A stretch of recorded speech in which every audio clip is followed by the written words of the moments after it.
Ladies and gentlemen, welcome back to the PCS here for summer. My name is Asterix. I'm joined by Mr. Clement Chu for week two, day number 2. Don't forget, CDBC Bank, our proud sponsors here. And before the match starts, thank you to Right Games, Carry Live, and Garena for the league operation, the full production. Clement, I misspoke before we went to the break. I said we'll go into Sem 9 versus Impunity. Now, of course, Leaguepedia mixes around a little bit. CFO versus DCG. That's where our head's at. And I have to say, this is such a good middle of the night match, considering that it is, I think, some of the best teams in the league. And for DCG, I think this team was one of the most interesting in spring, if not at the top of the table. Yeah, both of these teams are going to be in our top 5 league, and both of these teams are part of the J Team cinematic universe, so they know each other quite well. It's always interesting to have these sort of fun drafts between these two teams, and we can sort of talk about the transformation between these two teams. For DCG, I think they're going for a very melee brawler style of composition where everyone is short range. You have the Swain just kind of rushing in at you. That's what they've been looking at so far. Just a lot of bruisers coming in. Callista for Criscata, and we've seen things like Mordekaiser for Leaky. So this is a composition where I feel like it's how should I say? I think it's very mid-game focused. If they do get a good lead and they do explode in those Drake fights, then they have a very strong composition to roll forward with. But it does fall down a little by the mid to late game. And I still think the main issue that most people are going to be looking at is, what is Nesty going to play? Because we've seen the Swain kind of just not work out very well. The Corki was a little bit better. We're not really sure how far the rabbit hole goes with Nesty. Yeah, because that's the true identity, isn't it? I mean, last split, the Bard mid was Smite, like the crazy stuff that came out of this team. I still feel like, it's a little bit tame to open thing up, but at the very least we know that, not only Nesty, but there is a rabbit hole of champion identity for a lot of these players as well. That's DCG on a silver platter, and Clement, if you're telling me mid to late game looking a little bit shaky, I would be concerned in a meta that is so much slower, that is so much more built on these team fights. And I feel like for CFO, we can kind of talk them up a bit here, because for CFO throughout their individual lanes, like Mission and Rest, who have been on a bit of a tear alongside Gemini, it's their early game that's strong enough where they have been transitioning well too. Yeah, Gemini still favors the Lee Sin. He's still sticking to being a sinner, and it's paying off. We have to hand it to him. He's actually had tremendous performances in yesterday's games. It was absolutely insane to watch him just 1v2 people at times. He's getting early core shrinkers off solo kills and just styling on people. So I would say CFO are a team that they started off very much still trying to play the tempo game, going against the grain, and then they've settled with mission hyper carry. So you have Victor Corki in the last 2 games. He's going to round out once you get past 35 minutes. You almost can't get past mission. And in the early game, you still have Gemini wrecking havoc. For the bottom lane, though, I do think this is where they might struggle against DCG. We have seen from Criscata that they're playing Callista Lucian. They're going super aggressive. Well, I still feel like Atlan is more of the utility role for this team. So I think bottom lane might be where the sparks start to fly. But we can take a quick look back at mid, because you're talking about that champion pool. I think interesting where Nesty will peter off, and we know that that direction could go forever and forever. For Mission as well, I wanted to point out things like the Syndra, right? It wasn't their winning game. It was one game they lost against PSG, but Mission is still willing to flex outside of the meta, and I think that's what makes it interesting with the champion pools side by side. For sure. And I think Mission, his greatest strength is that even when he's playing stock standard control mages, he is such a phenomenal laner. His GD is always going to be ahead. So I feel like the role that these two players play is quite different. On one side for Mission, it's still definitely more late game oriented, while for Nesty and for DCG in general, their game plan is strong bottom side. You roll it into a Drake fight, and you basically run at people with bruiser focused compositions. That's kind of what DCG's game plan is. And the question is, okay, so what is Nessie going to play? Swain really fits that build. Galio really fits that build. And I like that DCG are trying to wipe away the differences between Nesty and Mission by taking away his best late game carry. And making sure we don't bore ourselves to death as well. No one wants to see Corky. No one wants to see his ear. Get out of here. A lot of respect and a triple mid ban on blue side. You don't see that every day. And so we have a lot of junglers available, Clement. We have a lot of those ADs that are banned as a response on this blue side. Kalista, Lucian all still there. You talked about the aggression that can come through from Chris Carter. They're leaving it all reins open here for DCG to snag it up. You have to ban Wukong. I feel like DCG is their game plan is great with Wukong, but no. What? Okay, very interesting. I feel like because DCG are more Drake focused and their mid-game team fight focused, like Wukong's engage potential is just so high and so dangerous in that river that you have to take it away. But I'm very surprised about the Sylas ban, because if I'm Mission, I don't mind if Nesty takes Sylas. I'm very confident going into that matchup with the champions I have to just keep Nesty contained. So they let the Wukong out. It's surprising. I mean, there's just so much that's left open, right? That's a 5 mid ban in 12-11. It's the most surprising thing to me. And as CFO respond, I want to point out that, Clement, you wanted to see utility from Atlan Koala. Tom, Kench, Senna left open and available here. I want to point out that this duo has only ever lost 0 times. It's never lost. Jokes aside, it's 4-0 in the league. And we won't get Tom now, but at the very least for Atlan and Koala, that is a good sign, a good stat to run into this game with. Yeah, it does look like CFO are going to try and fight fire with fire here. You know, you have good wave clear on the Senna. Tom Kench most likely incoming. Galio is probably the next champion left up for Nesty. That was, you know, just going down his tier list. So CFO take that away and force him onto Swain, which still has not found a win just yet in the PCS. I think Swain, we have seen a lot of games. He's super strong in certain conditions where the enemy can't run away, where you're coming in at weird angles. But for most fights where the enemy team is free to kite, he has been rather lackluster. So we'll see if the Wukong can kind of remedy that. Because there's already a lot of all in, and, you know, for CFO, kind of curious here where we go from here, Clement. There's no AD picked up, so the Kalista banned away. What about for DCG outside of the GP ban? We've already had a lot of mid laners taken away. What direction do you want to see them go towards?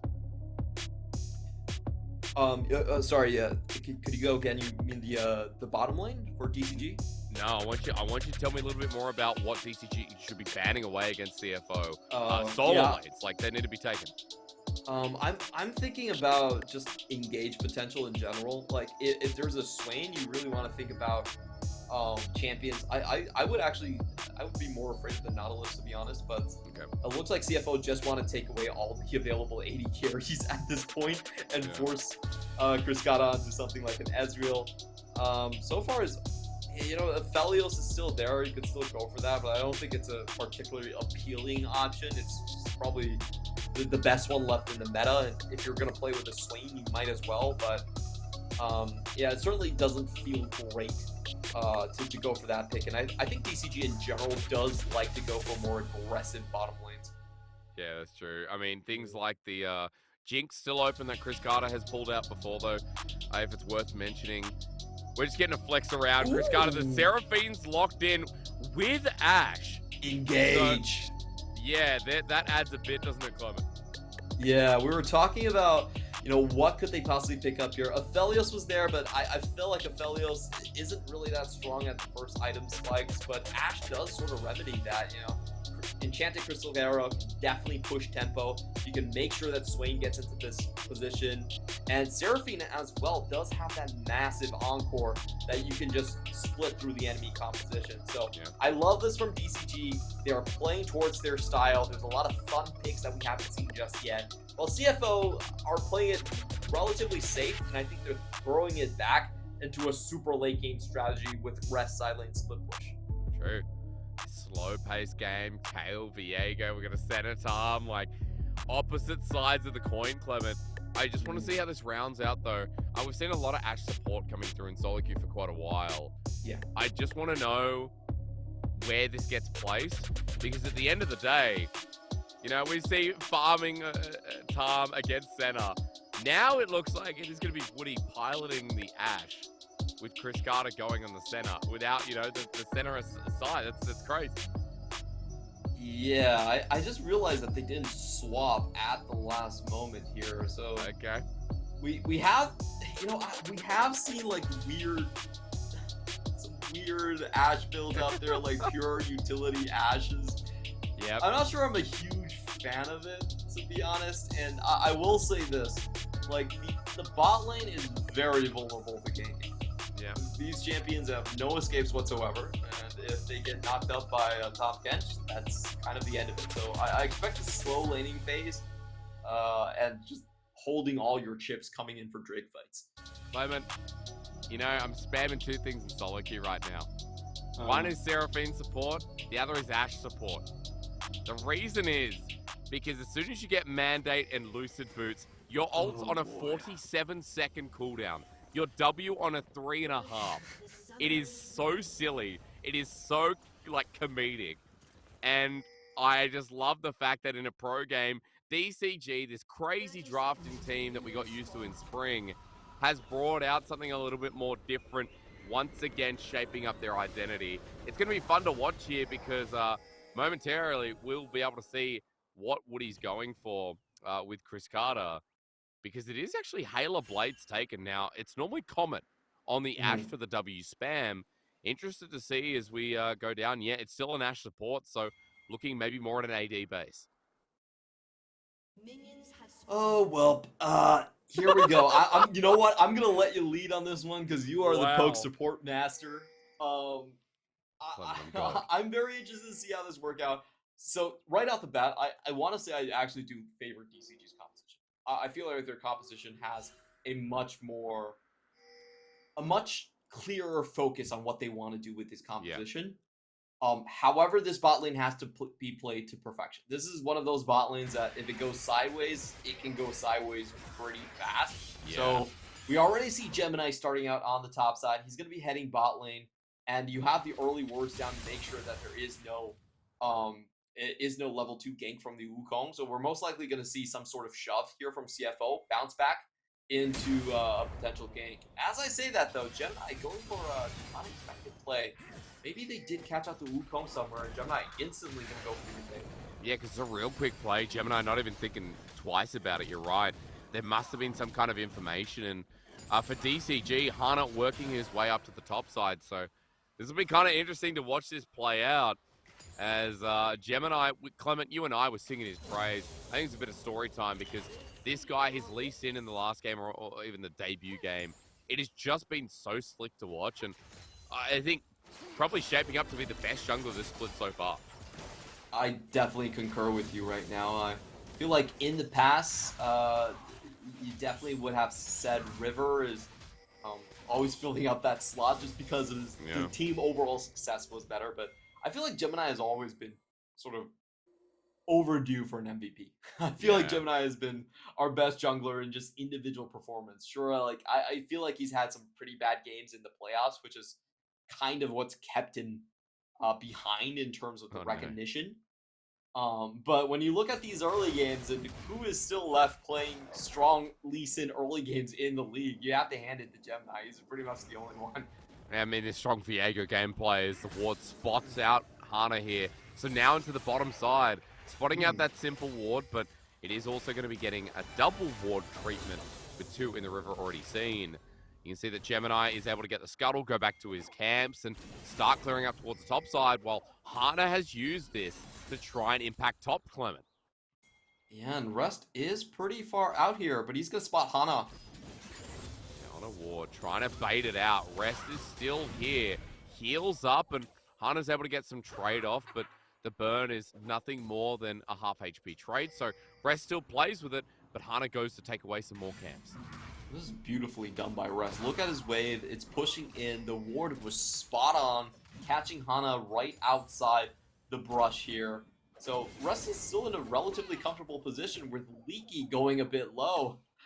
Unable to hit the Mega Gnar in that trade, so Rust is still able to guide him away. This is rather comfortable, I don't think he's in range of getting bursted down anytime soon, and Gemini is on the way to help out. I mean, enough mana for a spell rotation of W, and Gemini, as you said, is heading out here pretty quick. Red buff is there and available, but Gemini's just going to go and take it. He's making sure that Hana's still gone, but into the brush, trying to spot it himself, and Hana just has to back away. The true alpha of the jungle this game is once again Gemini, and Clement, his camp's available.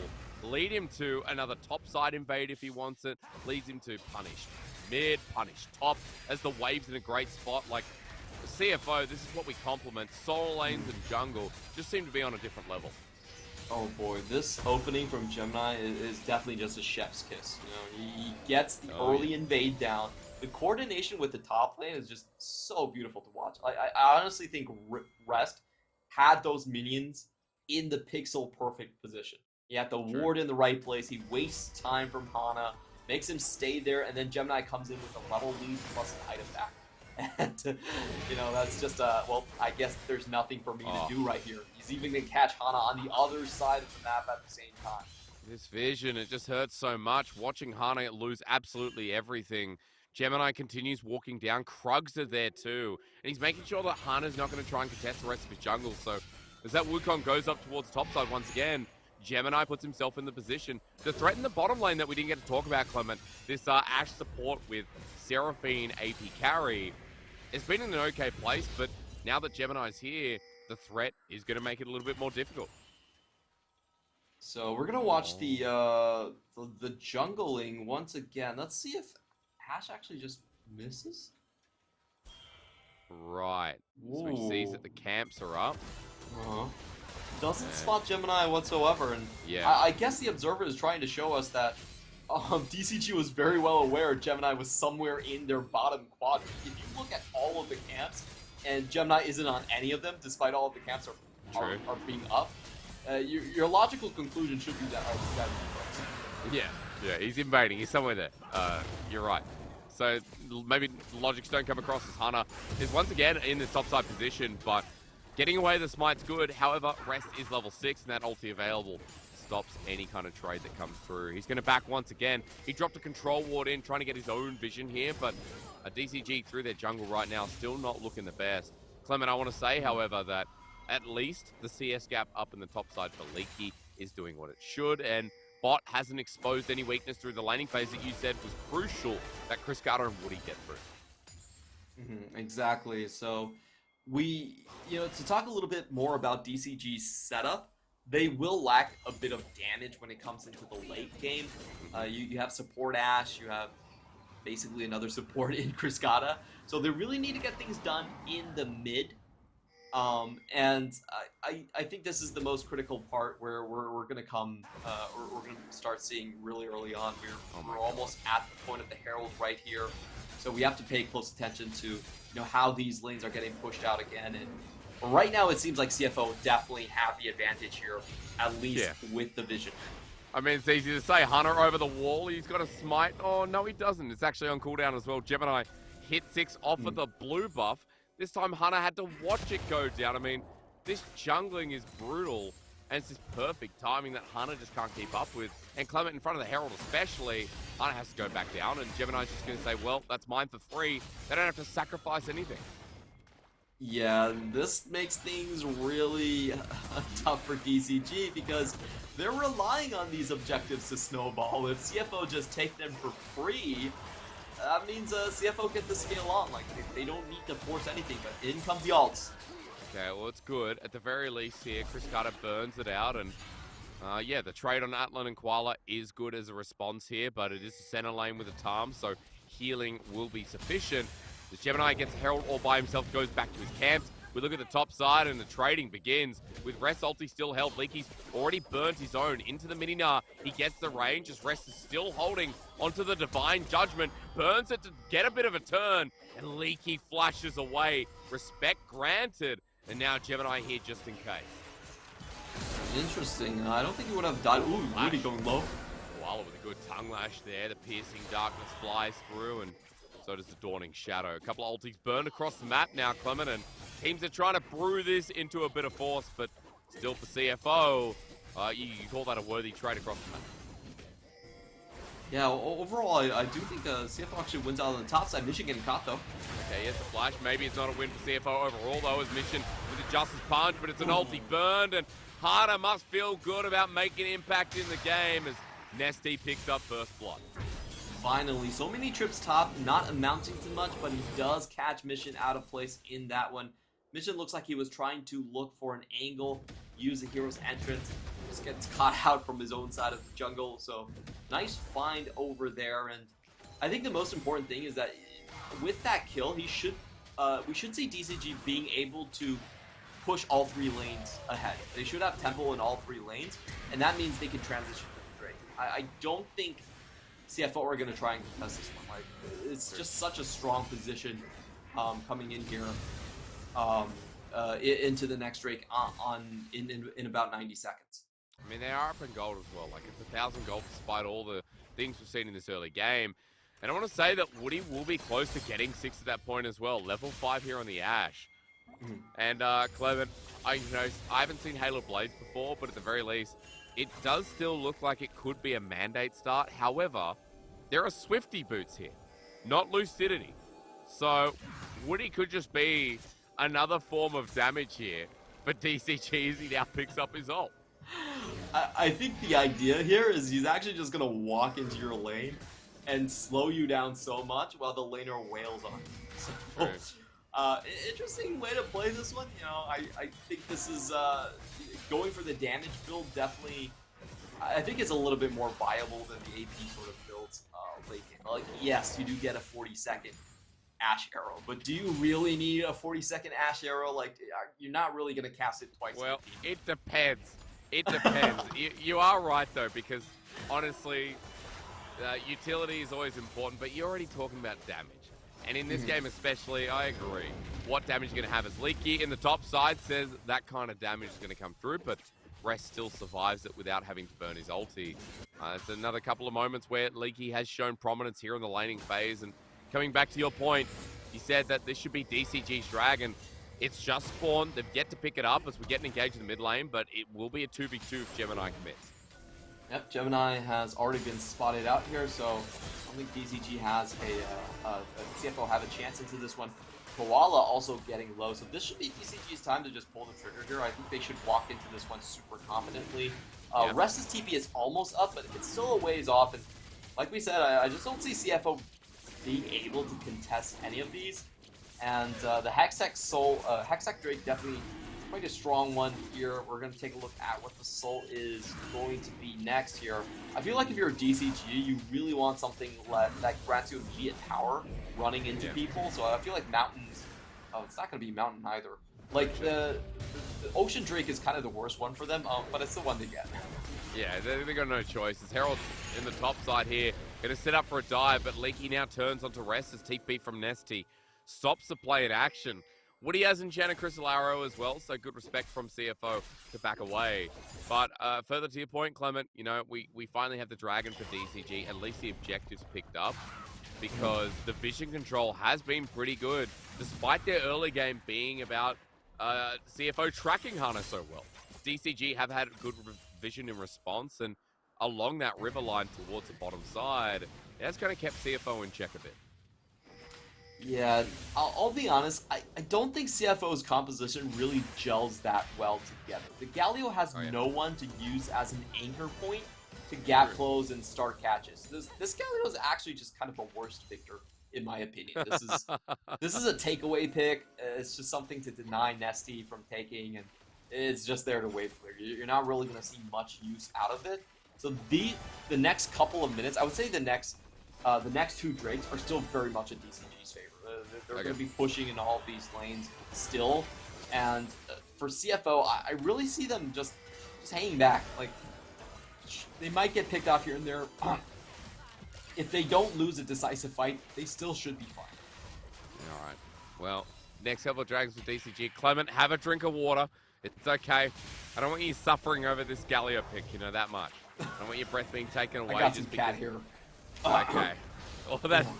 Yeah, it happens with dogs. You know, I'm a dog person, and it always goes down my throat. But it's the price you pay to have animal children. You know. Yes. As you always call them. So it's a worthwhile trade. Gemini making one of his own in the mid lane in the meanwhile, but Nesty is aware. The lens pops him out, and Gemini's still open for a couple of interactions. Are still sitting up in CS as well. And Clement, the second Herald has spawned now too. So the CFO, they're starting to move up with lanes in a decent place. Maybe ready to contest this one.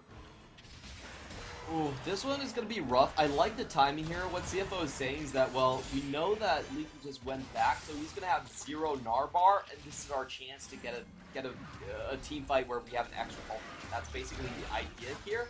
But I still don't think they win it outright, and CFO looks like they have second thoughts about going into this Herald. I personally think this Herald is just easy to take. CFO really don't need to force the issue right here. They're going to go back and just hand it over. However, they might need to fight as Kriskata is still hanging around here. It looks like they want to force the trade. Especially with Atlan and Koala committing to the bottom lane turret. There's good river vision this time for CFO. To the spot DCG, but it's obvious they're sticking around to the mid lane as TP is going to be burnt on the turret. As Riptail charges through, Koala's lucky to get here, but he has to burn a flash. That TP, Clement, not very good. CFO using a couple of resources to try and defend a turret that died in a breeze. Yeah, that was a bit of a head scratcher right there. I felt like CFO actually made a rotation mistake. Atlan and Koala didn't really need to go all the way bot again. They wasted a lot of time making that maneuver, and to be honest, the plates are already gone. They didn't even have time to take the full tower down there, so I just feel like that was more of a macro mistake on the side of CFO. Their bot lane was out of position. Yeah, not much, not much we really say that CFO. I don't know. We're saying a lot in spring that CFO were like this weak macro team because it's not like they have been in this game, right? Like the early game has been pretty smooth. Rest lane setup's been great. Playing around Gemini.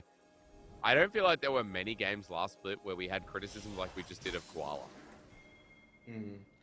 Yeah, I think CFO has always been, how should I put this? They have so many good players that they kind of rely on intuition and trust across the board. Like we've even seen in their documentary, they're just not the most talkative team when it comes to critical moments. And, this is something that they reflected upon a lot in their double best of fives versus PSG. It's just that in critical moments, sometimes you need to talk it out and make sure everyone's on the same page here. And I think there's definitely something that they're gonna have to fight through. CFO, if you look down their roster, their only member that talks a lot is actually Gemini. The rest of the players are known to be more on the quiet side. I mean, you can see through these comms, like, watching Gemini's cam, he really is the only person moving his mouth, so... Up to that point, exactly. Now, Dragon, you said, was going to be DCG, so we know this early game is going to be a bit slower. TP's turned in the top side against a turret that has also fallen down. Nesty doing the exact same thing that Koala just did, while Rest gets a free turret in exchange for the Dragon, so...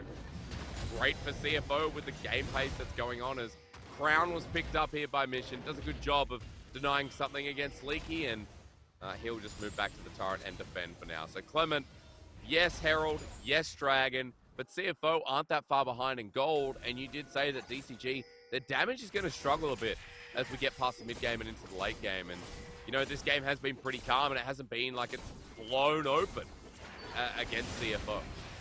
Yeah, what we really need to pay attention to is, can they actually kill Rest quick enough? I have my doubts about that.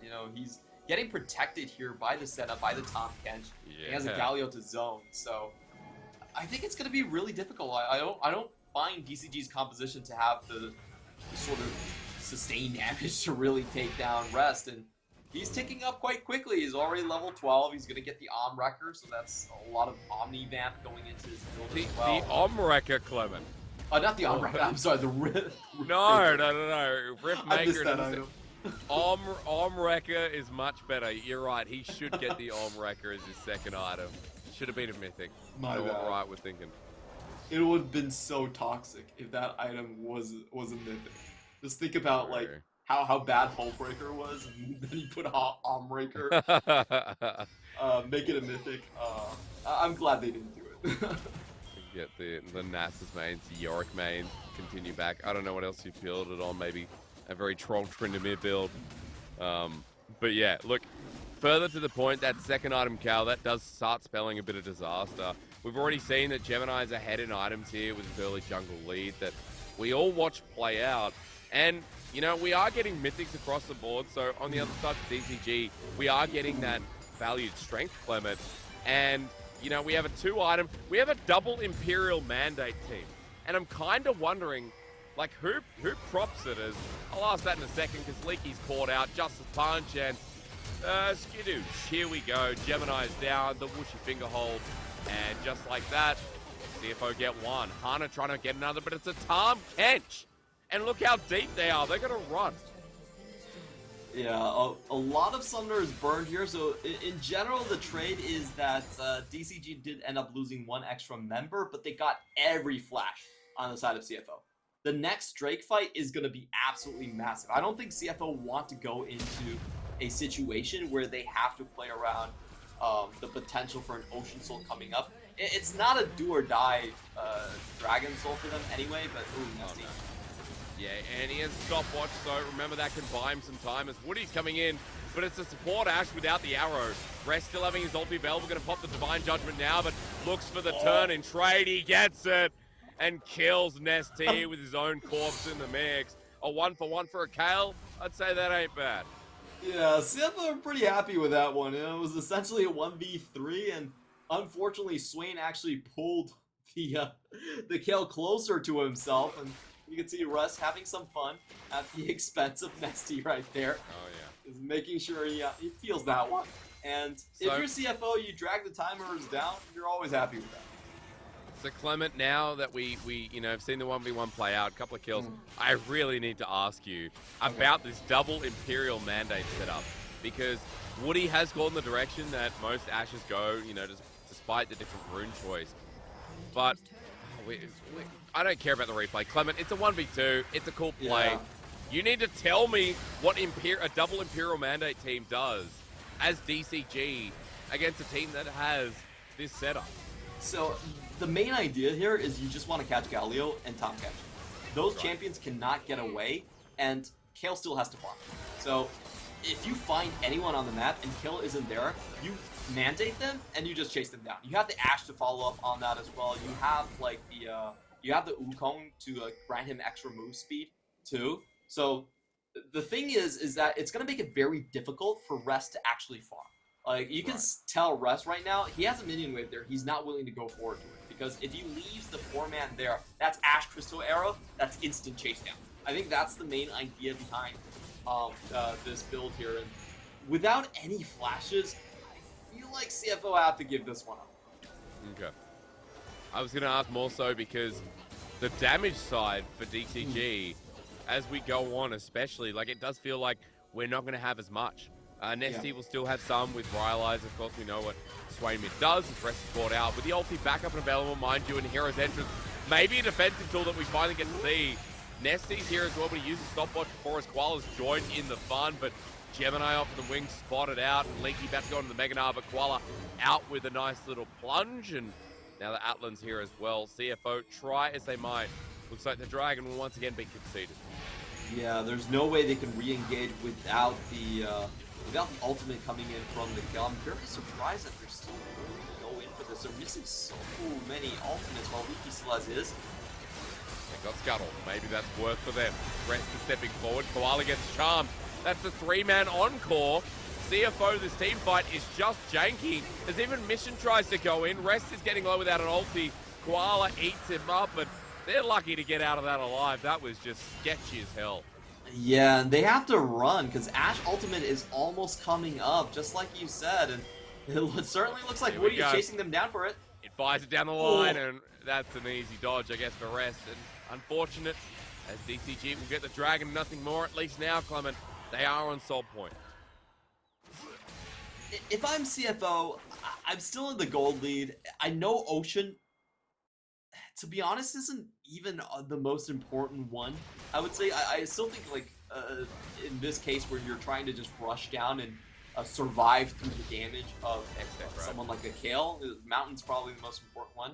Okay. So I think I think for CFO, you're still kind of sitting okay with this situation. You know, you're 2 levels away from Kale level 16, where you're definitely going to out damage the enemy composition, and you have the if you engage on the backline of Ashe and Seraphine, there's not much recourse that DCG can have. So I would say, you know, just sit tight here.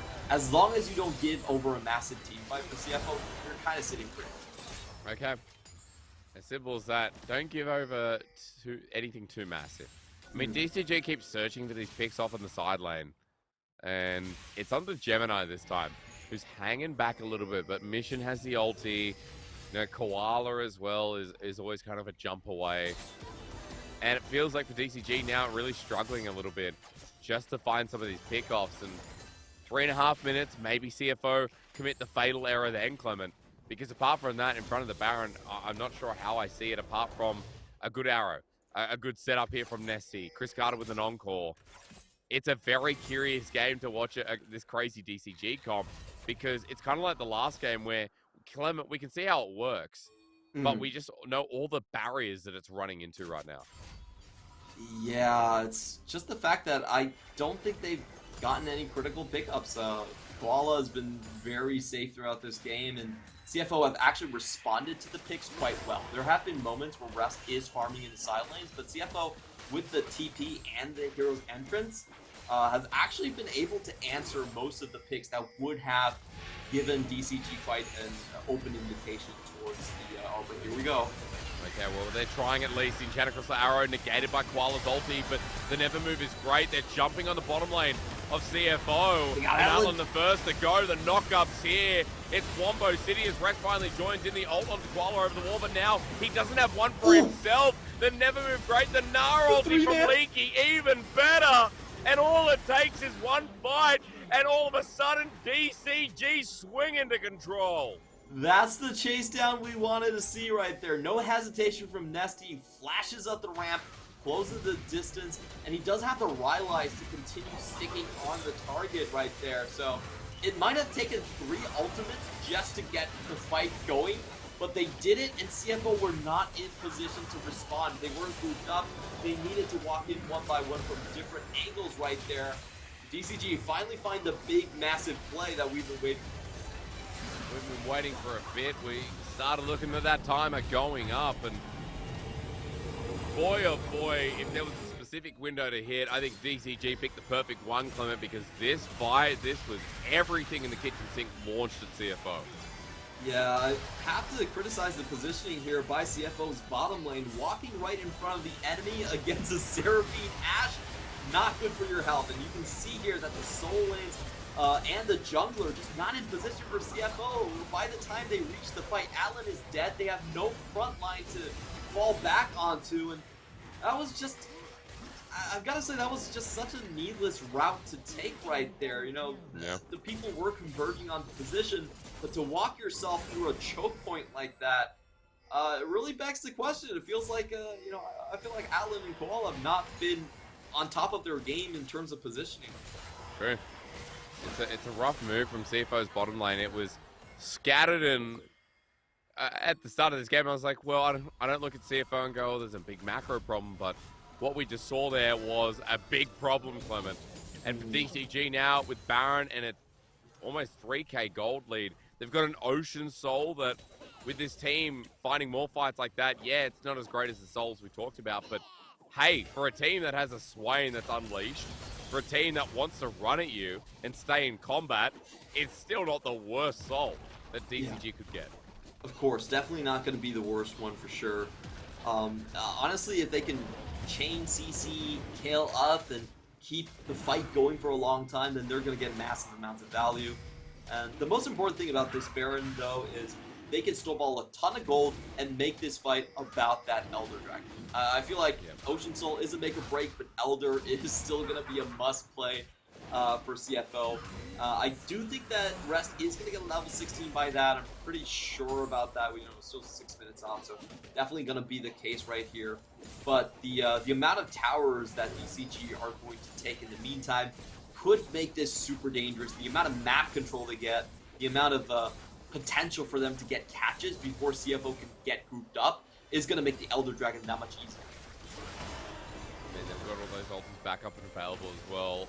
Woody's ulti is going to be off the cooldown by far, as now appearing in the mid lane as well. Leaky off on the wing too. He hops on over. The arrow connects onto Atlan.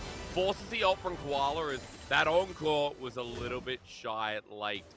As Atlan gets out alive, but DCG once again, a couple of tools used. That Ash Arrow on about a 40-second cooldown, Clement, maybe a little bit more at this point. So the threat's always there as CFO have to back off, and Leaky finds a quick jump in. Hero's entrance defensive here as Leaky's gone too far forward. I just don't know what they were thinking, and another DCG now TPing in. They found a pick. I don't know about this fight. Mission getting low. What a mess, Mr. Chu.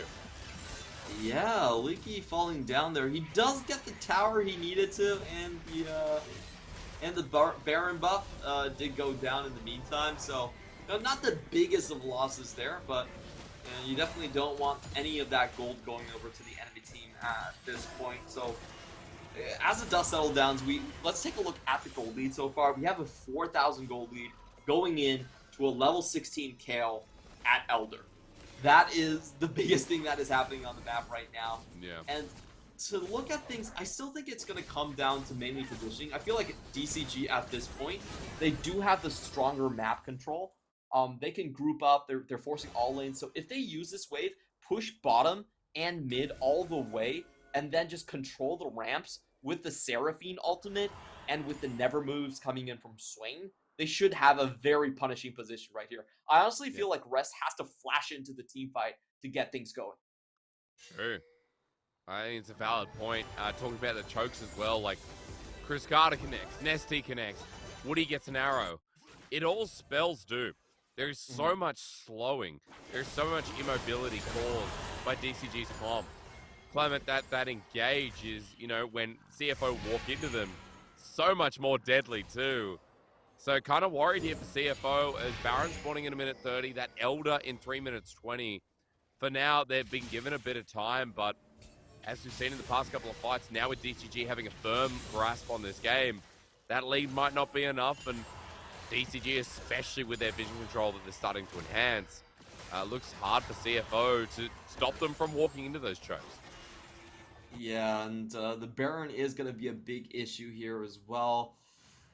If Baron goes over to DCG just with the wave push, I don't see how CFO can really contest this Elder. So this is going to be a fight where CFO are most likely going to have to take. Rest gets, I think, one last buy here. Let's see what items he's able to complete. He did have to go for a Banshees, which does cut down his damage quite a bit here as well. And yeah, I think CFO have to contest this one. So let's see how they use their blue trinkets and how they scout this area. They do have the Umbral Glaive, so it does give them a little bit more wave vision clearing position as they head into the Baron pit. There's so many wars. Control ward top side, just in front of them there. That's still not being spotted out, as it looks like it's round a bend. And CFO still playing very scarce. Like, yeah, the ramp, Clement, it hurts so much. Leaky going to walk up here with the rest of his team, and even towards their own jungle right now, CFO with Baron spawning have struggled to get through this little chokehold that's been created, and even here towards mid. Never move on top of Koala. A double Q from Chris Carter, and it's not about the damage here, but the slow comes through nevertheless. DCG clear the wave, and now towards the Baron dance we begin. Yeah, and Rust really is highly reliant on staying in combat to get that true damage. He doesn't have the magic pen in the build. DCG still need to play careful, but they can kite this out. They do have the Ocean Soul, and they have the percent HP dots running here as well, so they can actually play a poke game in this situation.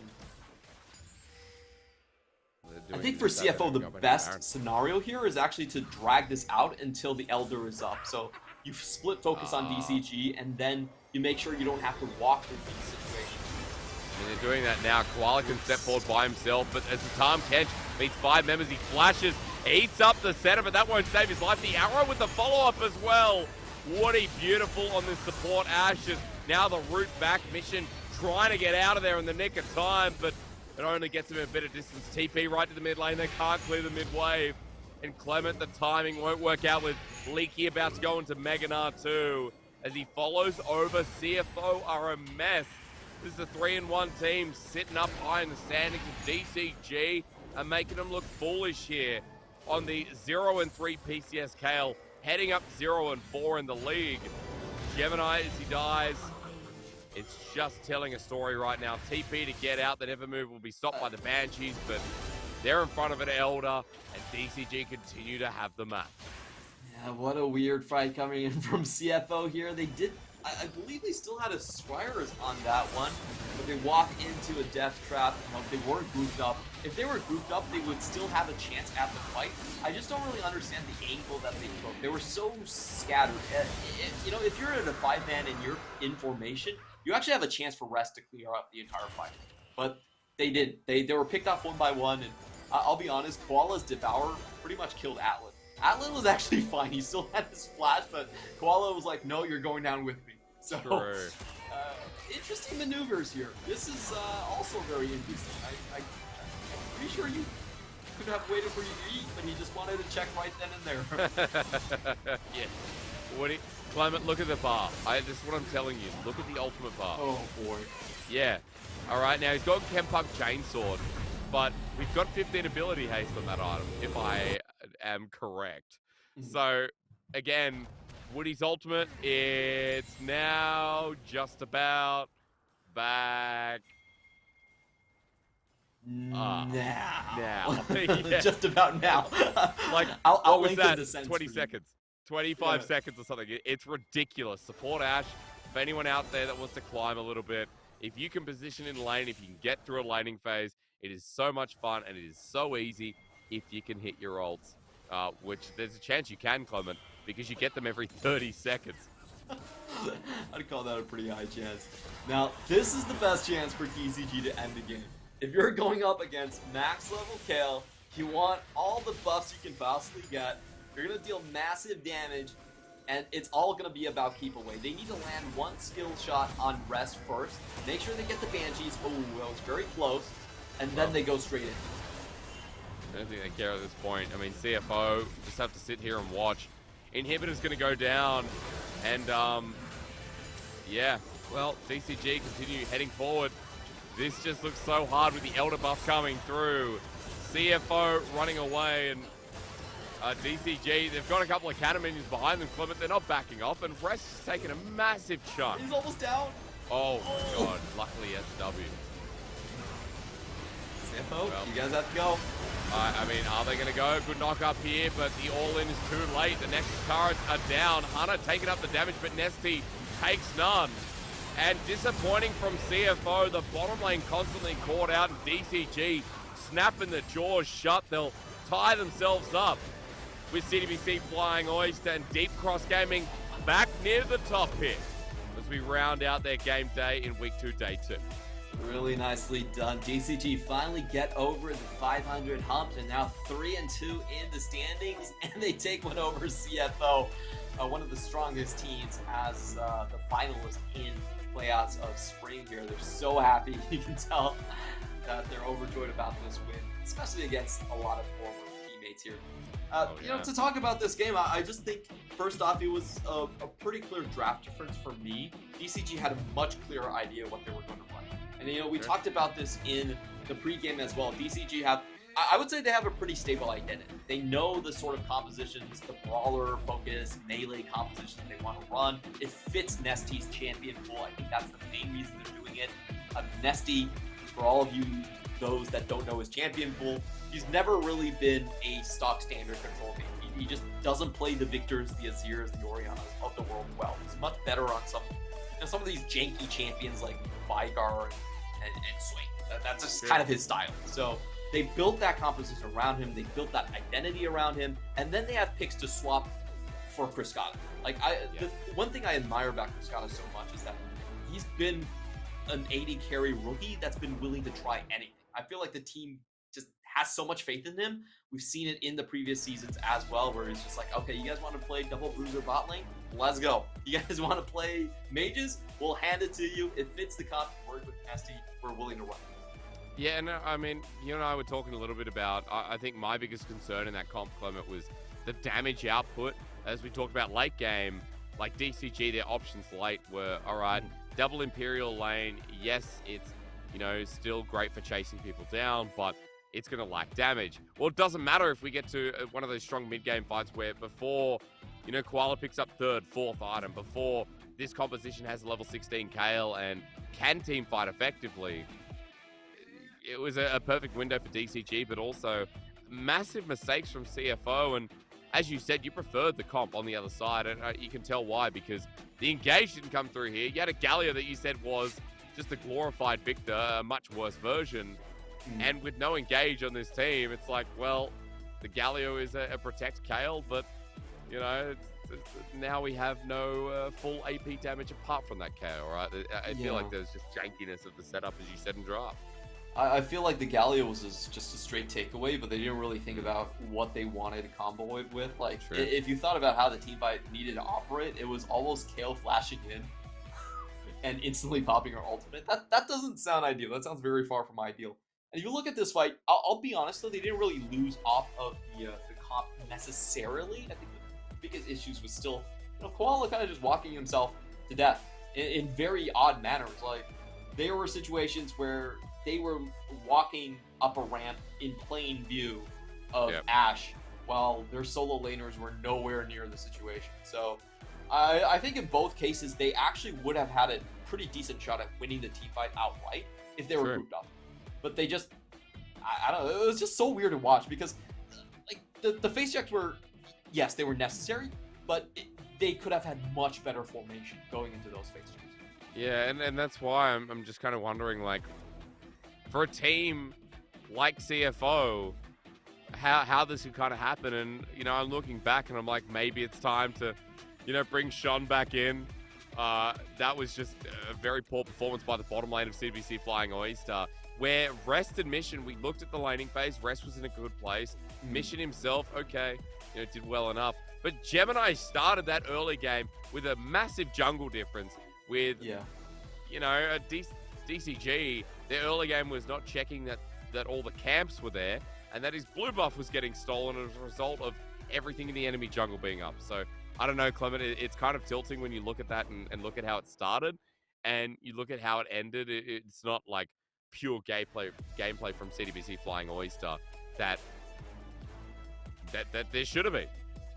Yeah, you can even see in the mid game that CFO actually had a bit of a lead. Their lanes were just so far ahead in terms of the CS that they were able to acquire, but the composition itself didn't make sense. They didn't they didn't do themselves any favor. I really think they needed to consider something like a Jarvan. Sure, it's a much weaker jungle, but at least, hey, you have some chance of engaging and stretching out your lead.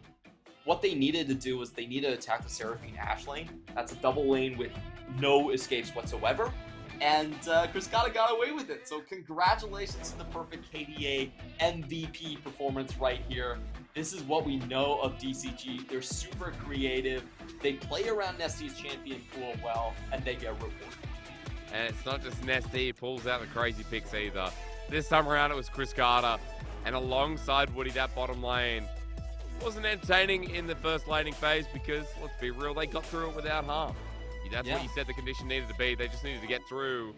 And in the 2v2 they did. Where was the threat, Clement? It wasn't there. And then we get into mid-game with the Seraphine Ashe, who've had a great time. And boy, oh boy, is it hard to survive their CC. Very difficult to run away with. And something I do want to mention is that this does give Nesty and Chris Kata the Seraphine flex. Seraphine is a champion that Nesty has played quite a few times in the spring split. Not to much success, but he did play it. That's true. The 2v2 can swap it around. I mean, hey, we'll probably have more center lanes coming through as well. It's not just Tom Kench that it's attached to, but at least keeping it interesting. Mr. Chu, I know before I got it wrong, but this time I'm sure I won't. Impunity versus S9. I'm on point this time. Now we can see if Sem9 can get their first win after the break.